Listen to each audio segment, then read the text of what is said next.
দারুণ সুন্দর লাগলো। বিকালবেলা পোলাপানতে ফুটবল খেলতেছে মাঠের মেঝে, খুব দারুণ সুন্দর না? বিকেলবেলা তো শীতের দিন এমনি ধুলামেলা উঠে, দারুণ সুন্দর লাগতেছে। পোলাপানতে ছোটো ছোটো পোলাপানতে খেলাধুলা করতেছে মাঠের মধ্যে, খুব সুন্দর। এই যে ফুটবল খেলা হইতেছে, তো ফুটবল খেলতেছে। বহুদিন পরে দেখলাম খেলাটা, অনেক দিন পরে। গ্রামে আগে ছুটির সময় এইভাবে খেলতাম,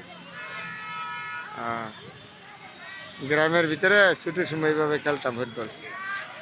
আজকে আবার দেখে মনে হইলো কত সুন্দর সুন্দর খেলাটা অনেকদিন। এই ছুটির সময় আগে গ্রামে থাকলে আগে খেলতাম। আজকে বহুদিন পরে দেখলাম পোলাপানদের খেলাধুলা, ফুটবল খেলে। ফুটবল খেলা হলো আমার প্রিয় খেলা ছিল ছুটির সময় গ্রামে থাকতে। এখন তো শহর বন্ধুরা আইসা সব ভুলে গেছি খেলাধুলা। এখন তো পোলাপানদের খেলাধুলাও নাই। তারপরে খুব দারুণ না ফুটবল খেলাটা আজকে? ছোট্ট ছোট্ট পোলাপান, খুব হাসি খুশি লাগে।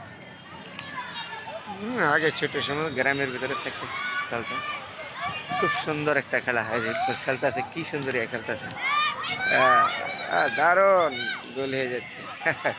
আরে দারুণ খেলা হইতেছে, দারুণ। হ্যাঁ গোল হয় নাই, গোল হয় নাই।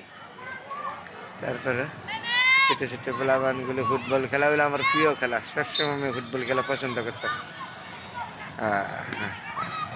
আরে দারুণ খেলা, দারুণ লাগছে ফুটবল খেলাটা, সুন্দর।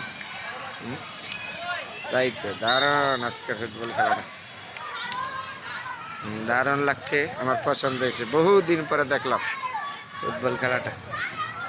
ছোট ছোট পোলাপান তো মাঠের মেঝে ফুটবল খেলতেছে আজকে, বহুদিন পরে দেখলাম। খুব ভালো লাগলো এই সুন্দর খেলাটা আমার কাছে। সবাই ভালো থাকুন বন্ধুরা, আপনাদের জন্য শেয়ার করলাম। খুব একটা সুন্দর একটা জায়গা, ছোটো ছোটো পিচ্ছিরা ফুটবল